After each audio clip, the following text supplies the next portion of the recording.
Silence does not mean shutting your mouth silence. What is being referred to as silence or nishabd? One cannot do this. One can become this. See if you can articulate the same things that you're saying with half the number of words. Suddenly you will become extremely conscious of everything.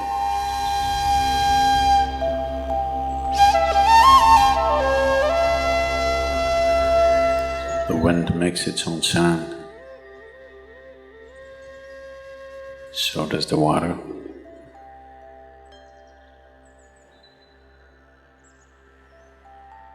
So does the earth. In fact, so does the sky. All the celestial objects are making their own sounds. There are sounds of pain, sounds of pleasure, sounds of misery, sounds of joy. For everything there is a sound. In human life, it's very true. Sounds of life, and there are sounds of death, and there are even sounds of silence.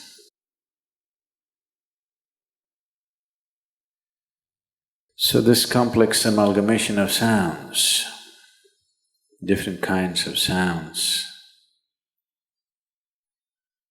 creates different intent, different levels of compulsiveness, different levels of bondage, and different possibilities of entanglement.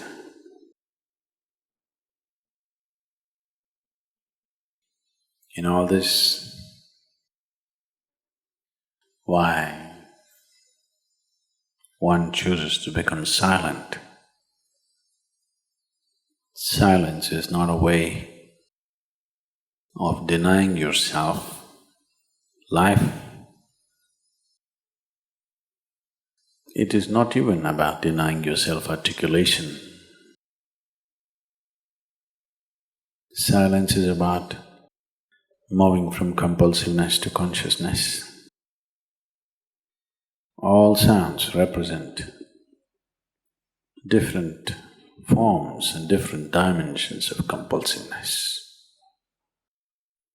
When one chooses to become conscious, not be entangled in the compulsive nature of the existence, he naturally chooses to become silent.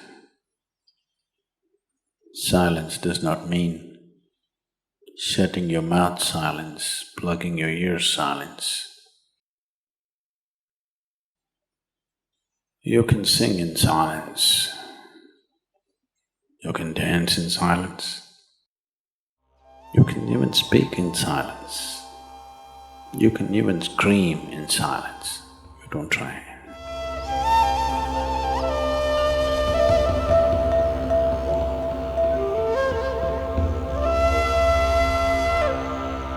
That does not mean when everybody is silent you scream. That is not screaming in silence.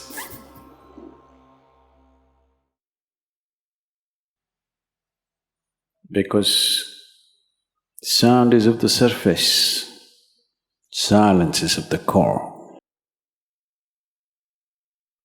It is only the surface which makes the sound. See, now the water is hitting the surface and making the sound. Deep down, there is no sound. That is so with life. On the surface, it is a very complex mesh of sounds, a maze of sounds happening. But at the core, there is no sound. There is no word for no sound in English language. We call it nishabd. That means absence of sound, a total absence of sound. Absence of sound means absence of reverberation. Absence of reverberation means absence of life. Absence of life means absence of creation. Absence of creation means absence of the Creator too. So a space which is beyond creation and Creator, a dimension which is beyond life and death,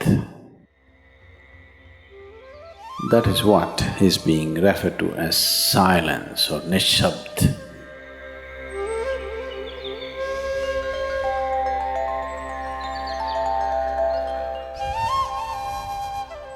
One cannot do this.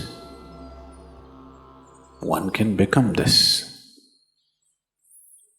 Commonly, there are two words employed to describe this. One is man, that means you're practicing silence, you're not silent. You shut your mouth and you're remaining in man. This is not nishabd. Man means you're practicing silence. If you're practicing something, obviously you're not that. Are you life or are you practicing life? I'm asking you. Are you life or are you practicing life? Practicing life? No, you are life. Maybe not very well practiced, but you are life. Similarly, there is a difference between practicing silence and becoming silence. Practicing silence starts as a certain restriction, but slowly, as one practices silence, one can possibly become silent.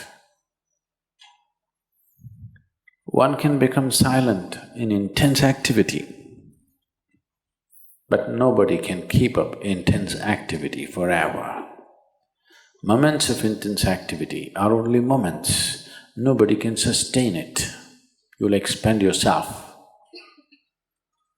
Only if you can achieve it in inactivity, it is sustainable.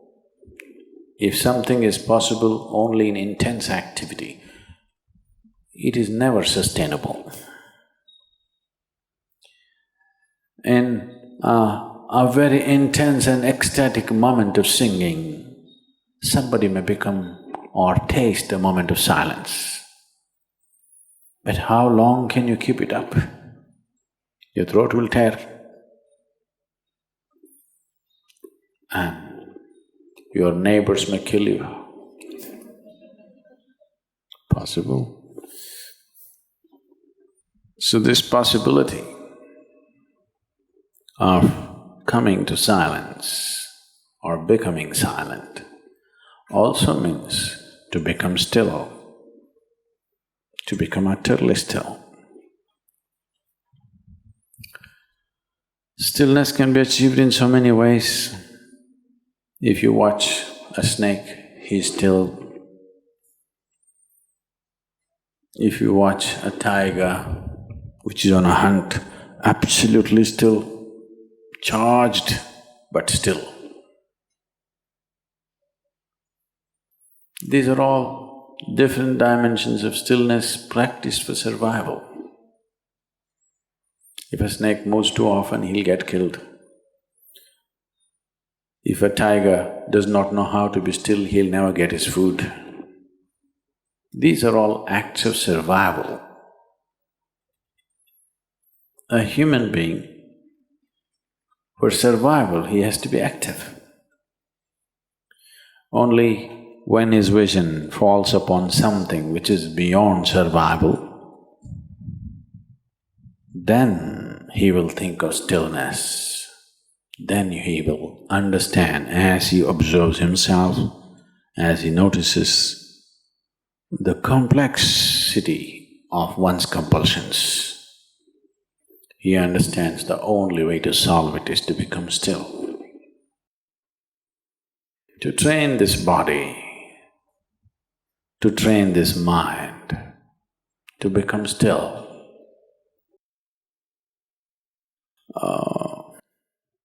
Takes some effort. If one is simply blissed out, he will become still. But otherwise one has to work bit by bit, one has to work to bring this body to absolute stillness. Most people cannot hold their body in one place for any length of time. They're all the time in movement.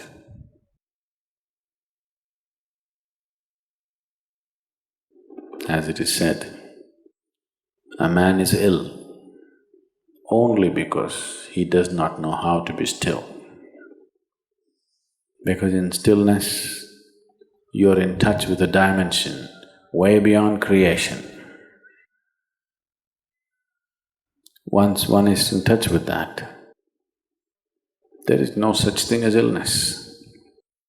If I sit here and the body rots and falls down, still there is no illness, it's just there.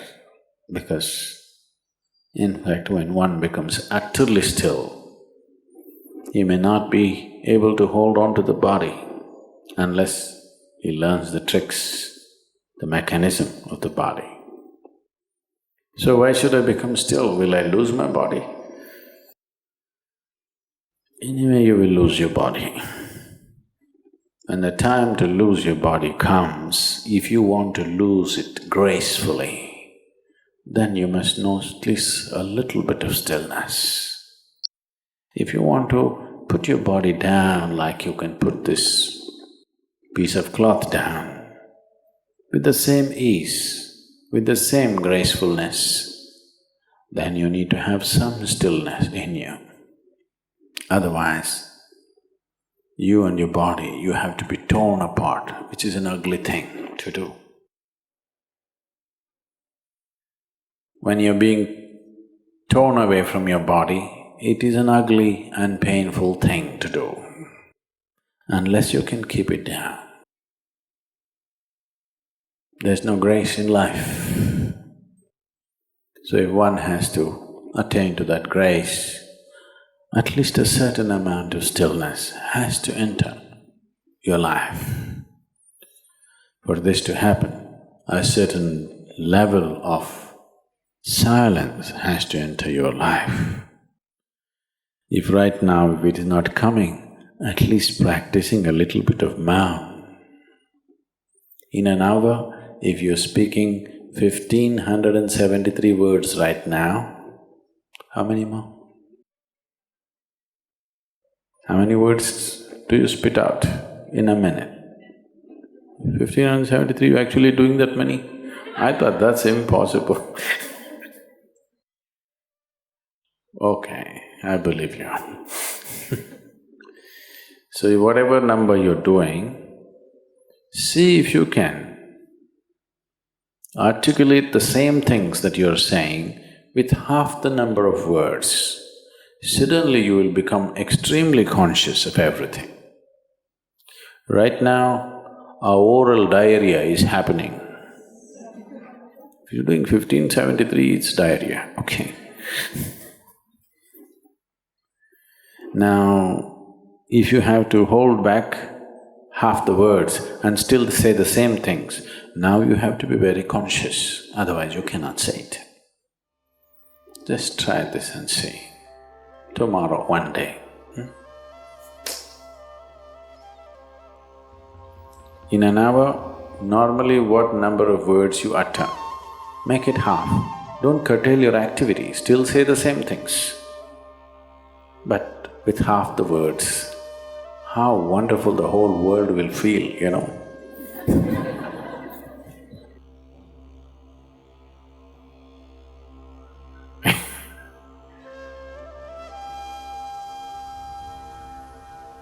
World will be a wonderful place, I'm telling you, tomorrow, if everybody does this. Many marriages will be saved.